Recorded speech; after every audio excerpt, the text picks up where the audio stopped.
It wasn't until 1986 that Larry Chisholm's whereabouts became known to federal investigators once again.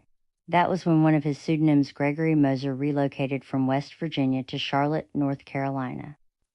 Under the name Kenneth Lamar Brookins, he applied for a driver's license September 29th and listed his address as an apartment building on South Tryon Street.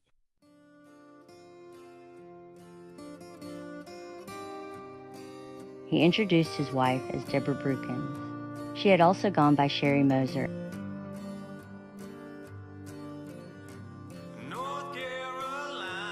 Brenda, who was described as looking a lot like Deborah, might have attended school once in Charlotte, but then became homeschooled by Larry.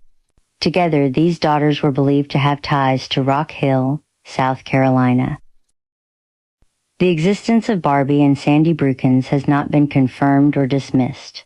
It is also still unproven whether Brenda Brookins is Larry Chisholm's child. Brenda Brookins, the perceived daughter of the couple, bore a strong resemblance to Deborah. She had brown hair and a noticeable speech problem. Her purported parents often called her Brandy and Pooh. She once said she was born in July 1978, making her 11 years old when last seen. At other times, however, she said she was as young as 7 years old and as old as 14.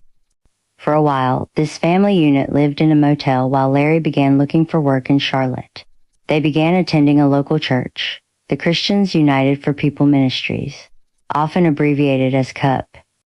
They reached out to obtain assistance with food and clothing as they tried to stand up on their own 2 feet. Mr. Tom Johnson, who headed the ministry, claims that he met Larry Chisholm and his family in the first half of 1989 when he asked for some help for his family.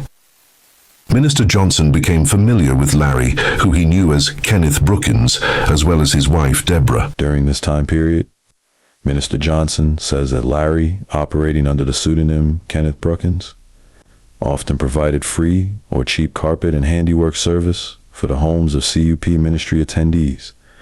He seemed to have carpet lean equipment of his own, which seemed to be how he earned his meager living.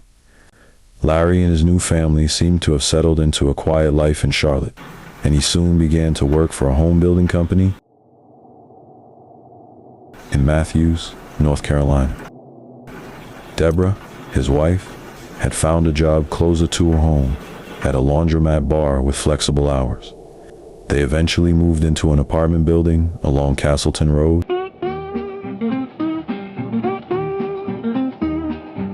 Castleton Road is located in the Cotswold neighborhood of Southeast Charlotte, North Carolina. The community sits roughly 5 miles southeast of uptown Charlotte, offering direct proximity to the Cotswold Village shops, South Park Mall, and local nature preserves. In 1986, the nonprofit outreach organization Christians United for People CUPS operated its ministry headquarters out of a low-income housing community on Castleton Road in the Cotswold area of Southeast Charlotte, North Carolina. According to former CUP director Tom Johnson's recollections, Christians United for People Ministries provided YMCA memberships for the Brookins girls in 1990.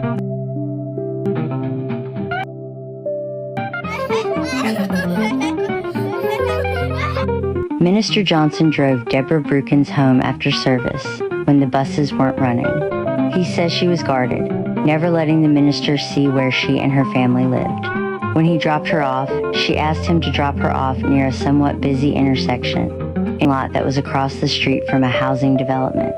He believed that they lived in a nearby duplex. Sheldon Lewis was Larry's co-worker and friend, who only knew him as Kenneth Brookins. The two became friends working together.